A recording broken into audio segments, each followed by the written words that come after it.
اسلام آباد میں اس پہ خود وہ مل بیٹھ کے بات کر رہے ہیں. تو جو بھی سامنے آئے گا تو پھر آپ کو بھی پتہ ہو اور میڈیا پہ بھی نام آ جائے گا. ابھی تک فائنل نہیں ہوا تو کسی کا نام لینا مناسب نہیں. ایسے ملک میں امن و امان کے حوالے سے بات کریں کہ وہ آج بھی شدت پسندوں نے جو وادی طیرہ میں حملہ کیا اس میں 2 جوان شہید ہوئے اور باجوڑ کے حوالے سے اس حوالے سے پولیس کے 2 جوان تھے. دیکھو ایسا ہے کہ یہ تو ایک یعنی غور طلب مسئلہ ہے. یہ ایسا نہیں ہے کہ آج دہشت گردی ہو رہی ہے. دہشت گردی تو 40 سالوں سے ہو رہی ہے اور 40 سال سے ہم مر کٹ رہے ہیں. لیکن ایک وقفہ بیچ میں آیا, تھوڑا سا وقفہ تھا کہ جب افغانستان میں اشرف غنی صاحب کی حکومت ختم ہوئی اور موجودہ لوگوں کی حکومت بنی تو اس دوران ذرا خاموشی چھا گئی. لیکن بدقسمتی سے ہمارے یہاں کے لوگوں نے ایک معاہدے کے تحت, جو کہ معاہدہ نہیں ہونا چاہیے تھا, نہ یہ ان کو اختیار تھا, ان دہشت گردوں کو لے کے آئے جو کہ 40,000 تھے اور وہ پابند سلاسل تھے, اور ایک معاہدے کے تحت ان کو لائے اور اس صوبے میں ان کو کھلا چھوڑ دیا.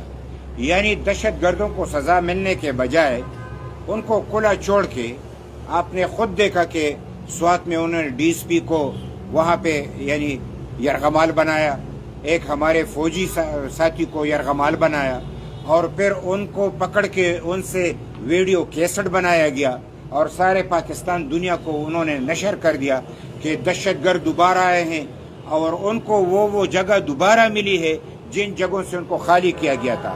یعنی جیل گئے تھے, ان کو سزا ہونی چاہیے تھی, سزا کے بجائے ان کو کھلا چھوڑ دیا اور اس سے اثر دہشت گردی شروع ہوئی. تو اگر ہم بات کرنا چاہتے ہیں تو جن لوگوں نے جعلی معاہدے کے تحت, میں جعلی اس لیے کہوں گا کہ قوم سے نہیں پوچھا گیا, پارلیمنٹ سے نہیں پوچھا گیا, یعنی پارلیمنٹ میں ڈسکس کیے بغیر ایک ایسا معاہدہ کیا گیا جس کے یعنی دہشت گردوں کے لیے راہ ہموار کی گئی. تو اس بنیاد پہ ہم اس کی یعنی مذمت بھی کرتے ہیں, اور اگر سزا دینی ہے اور دہشت گردی کا خاتمہ کرنا تو ان لوگوں کو شامل کیا جائے جنہوں نے معاہدہ کیا, کیوں کیا, کس سے کیا, کیوں کر کیا. پہلی بات تو یہ ہے, اب جو یہ دہشت گردی ہے, ایک زمانہ تھا کہ ہم سنتے آ رہے تھے کہ القاعدہ ہے, اور القاعدہ کے لیے اسامہ بن لادن اور اس کی بڑی تنظیم تھی, نام لیا جا رہا تھا کہ وہ افغانستان میں ہے, ادھر ہے, ادھر ہے. آخر میں پتہ چلا کہ وہ ایبٹ آباد میں ہے, اور ایبٹ آباد میں ہی اس کو نشانہ بنایا گیا. تو آپ اندازہ کریں کہ دنیا کا سب سے بڑا دہشت گرد, جن کو لوگ کچھ اور نام بھی دیتے ہیں, وہ ہمارے سرزمین پہ تھا. تو اس سرزمین پہ دہشت گرد کو کون لایا, کس نے پناہ دی, اور پھر جب وہ مارا گیا تو اس کا پتہ کیوں نہیں چلا, اور ابھی تک اس کی تحقیق کیوں نہیں ہوئی. لہذا اگر یہاں پہ دہشت گرد رہتے ہیں تو دنیا جب دہشت گردوں کو نشانہ بنائے گی تو پہلے ہمیں بنائے گی نا. تو ہم تو ایسے وقت میں پھنس گئے ہیں کہ دہشت گردی کا خاتمہ ہوگا تو اس میں بھی ہم مریں گے, دہشت گرد ہوں گے تو تب بھی ہم مریں گے. یہ پالیسی ختم ہونی چاہیے. یہ جو پالیسی ہے, جو پاکستان بننے کے بعد جو پالیسی بنی ہے, یہ قوم کے لیے مناسب پالیسی نہیں ہے. یہ سپر پاور کے لیے بنائی جاتی ہے. ہم سمجھتے ہیں کہ آزاد خارجہ پالیسی ہو اور اندرونی پالیسی یہ ملک کے لیے ہو اور امن کے لیے ہو اور اس دھرتی کے لیے ہو. لہذا موجودہ پالیسی کو ہر صورت میں تبدیل کرنا ہے. پھر اسامہ کے بعد انہوں نے کہا کہ طالبان ہے, طالبان آئے. پھر انہوں نے کہا یہ افغان طالبان ہے, یہ پاکستان طالبان ہے. یہ عجیب سی بات ہو گئی کہ افغانستان میں تو وہ یہ کہہ رہے تھے کہ ہم وہاں پہ یعنی حکومت کے خلاف لڑ رہے ہیں, تو پاکستان کے طالبات کس کے لیے لڑ رہے تھے, یہ کس نے بنایا, اس کی بھی تحقیقات ہونی چاہیے.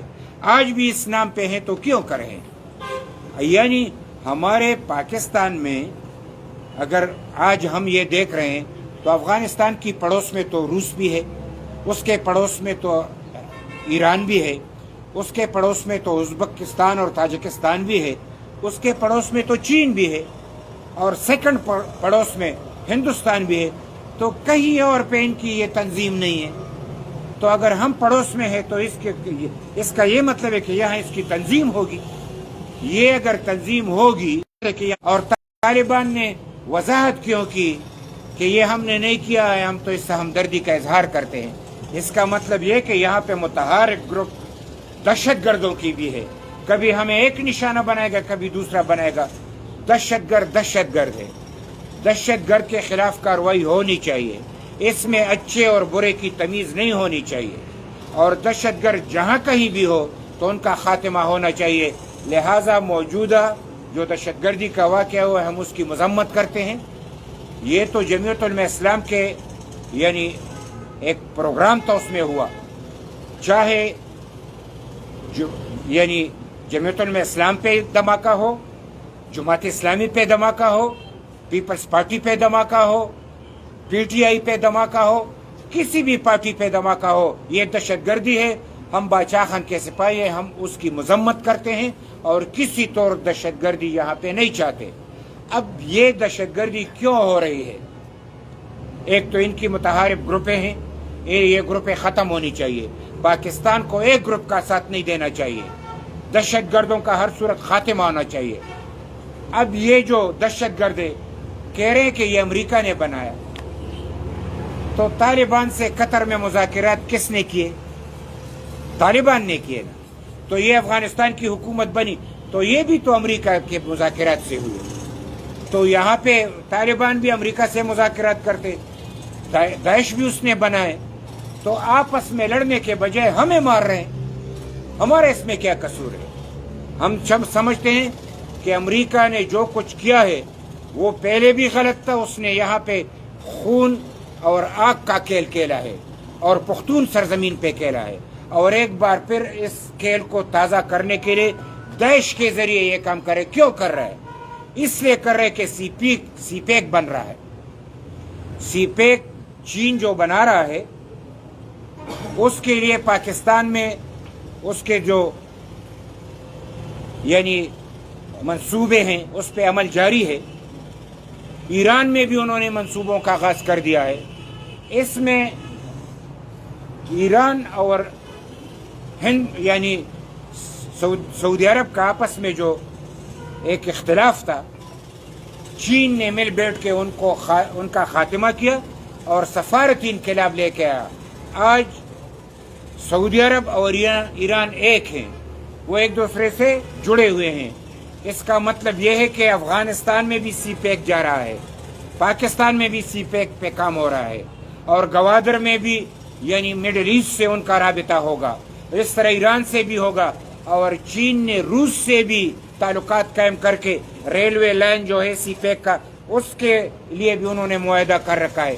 لہٰذا یہ تمام ممالک یعنی سعودی عرب بھی اس میں شامل ہوا، ساتھ میں ایران بھی، ازبکستان، تاجکستان بھی، روس بھی، چین بھی اور پاکستان بھی۔